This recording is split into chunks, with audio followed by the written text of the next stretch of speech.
Why do you want to marry? Yeah. Okay. Is it that you want to procreate your lineage? Right. If you that have is the to be case, deliberate. eh? You have to know. You have to know. Because you are now going into a relationship. You go into a relationship, you have to know how much are you going to employ in that relationship? How much is the other person going to employ in their relationship with you to make both of you grow together?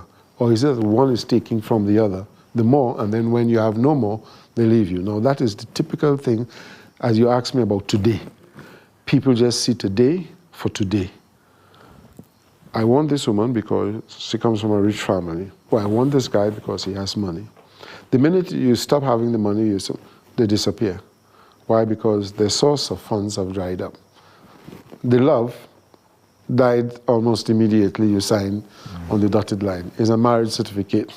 It's a contract. It really is a contract. And that's why many people now have pre-nuptial contracts. In that we meet, if you really love me and you really care for me and you really want to support me, don't touch my money and I don't touch yours. It's a prenuptial. So that we know that you're in it for real. Right? But if you're not in it for real, what happens is that you just marry, and the next thing you start to find yourself under pressure. What happens to the men and the women who are married? Who dies first? For the most part, I think statistics support men die first. And I know the statistics, but do you know the statistics? It's about 60 to 70% of men die before they mate. Yeah, it's very high. And stress is being driven to be successful for their wives and children. Everything falls on him. He suffers in silence. Being driven to be successful or being pressured to be successful? Both. Isn't because some people drive you. Like, okay, Michelle Obama drove Barack to be successful, isn't it? But it wasn't pressured. She was driven. So I'm saying there are two aspects. Then there's pressure. The pressure is, oh, I've seen the neighbor driving a Mercedes. I want one too. You're pressuring your husband to make sure because you want to be living like the Joneses. You understand? Yes. So she's pressuring you. You work night and day, night and day, night and day until you get the money. We finally got it. Then she steps up the game. Oh, you see? Now they have the latest washing machine. Why don't we have that? Those are red flags. Of course. Okay. They are red flags. Because she's not interested in driving you to success, but she's pressuring you for success because there is something that she's gaining from it, right? Is it status? Is it relevance? Is it social climbing? What is it? It's a combination of all of those, most times. So you need to know why you're married. You need to know why you're married. What is the partnership about? What are you partnering for? Are you partnering for each other? Are you partnering to help me get to there? Are you partnering because we need to have children and take care of them? What are you partnering for? It's just like any other partnership, any other business. Why do you go into business partnership? The correlation of you are bringing something to the table, I'm bringing something to the table, we'll be successful together, isn't it? Does this mean if people are honest about their terms of engagement, marriage would be more successful in this sense? When you meet on the table, when you're on the table and you're like, I just want money. And you're willing to provide that as long as you can afford it. And you will understand that when money runs out, I need to leave. You will understand the terms of engagement in advance. If you wanted to get into an arrangement of a relationship and all you want is you're probably just, your blood has collected in one organ, you know from the start. So let us go back to what I will call different cultures. How do the Arabs do it? Arranged marriage. Thank you. How do the Indians do it? Arranged marriage. Thank you. Now you're getting to the point. What happens? What do they do? Right? Or what we call blue blood, royal blood. What do they do?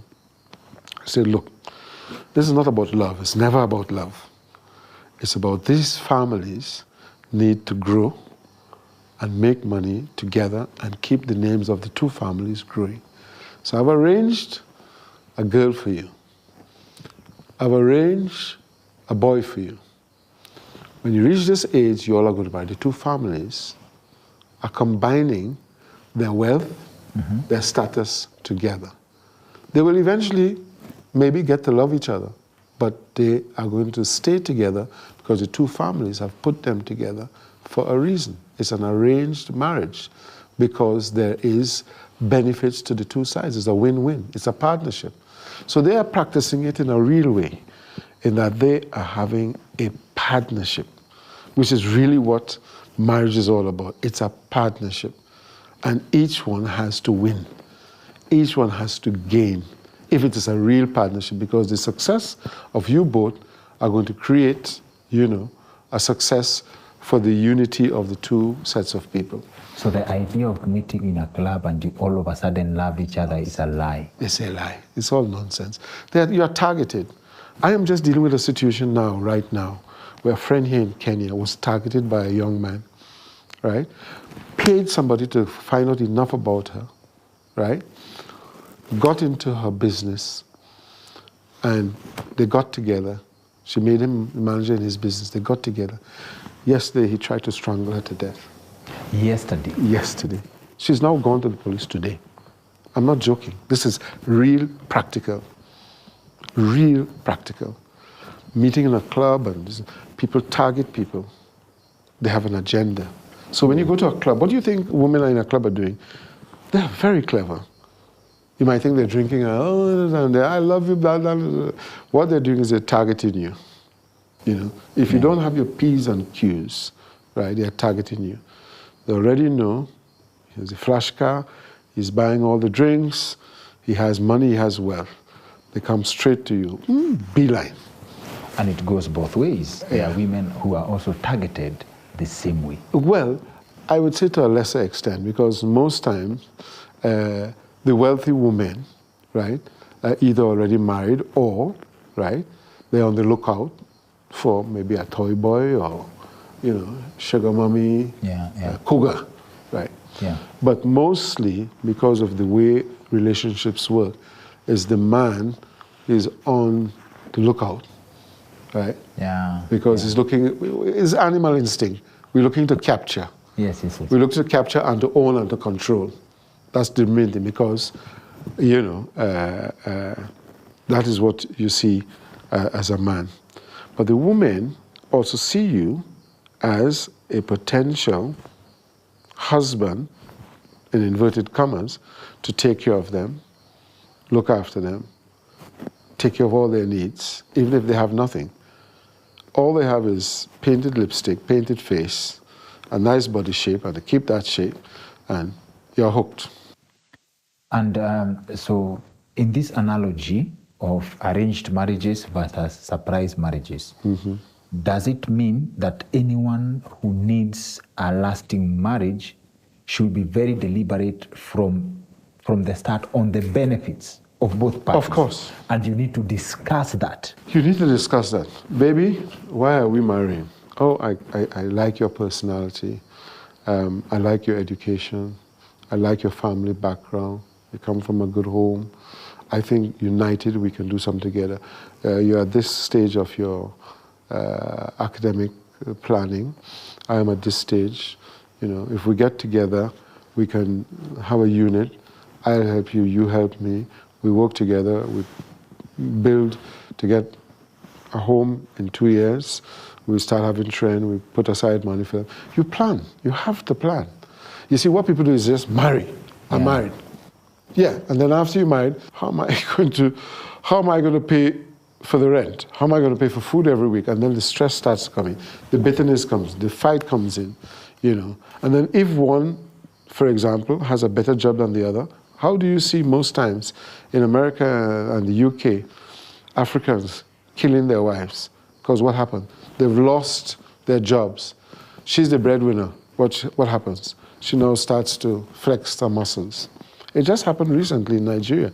Guy killed his wife and family and killed himself, because he was made into nothing. Because if he's not working and earning the money to upkeep the family, he's just discarded. And we are, as men, and I have to say that to support us men, we are a species at the moment that are limited. We are a rare set of species, you know. We are few. We are few. We are in demand.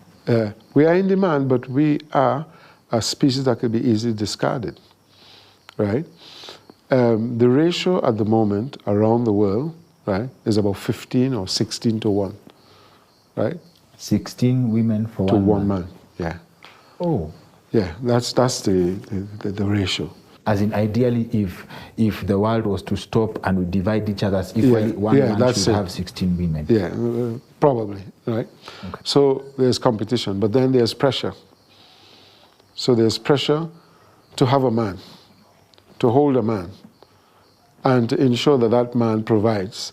So you know, once you get into the cycle of this marriage, and you have not prepared for it, you are on a hiding to nothing, because you are going to be pressured. Everything is you. You walk through the door, it is the children, the school, the grocery, the fridge, this not working, that not working, this, that. You are responsible for everything, because that was the marriage contract you made. Should there be a balance in provision, in providing? Isn't it natural for the man to provide? Yeah, we go with that false premise that is natural for the man to provide. Why does the arranged marriage work so well and for so long in Arab culture, Indian culture, and others? Doesn't the man provide in that context? No, both families are there to support the unit and the unity. Both families, they marry in to ensure that, you know, this marriage is a success, because there is a partnership. I just said it before. It's a partnership. They can see the future. It's a partnership. They want these two families know that they both have to contribute to make sure that their lineage and the growth of their, you know, their wealth grows together. I subscribe to a different philosophy of we are equal in value but different in responsibility. Okay. In this sense, in a partnership, it's a commitment of different strengths. Right? Yeah. You probably cannot compete in providing, but you can add value in this sense. Maybe you can't match up my level of finance or the vice versa, but there's a way you can complement me providing. Sure. That philosophy also works. The fact of the matter is, okay, most women are nurturing and caring, so naturally they take the role of nurturing, looking after the children, and also perhaps nurturing, you know, the husband, to make sure that he's stressless.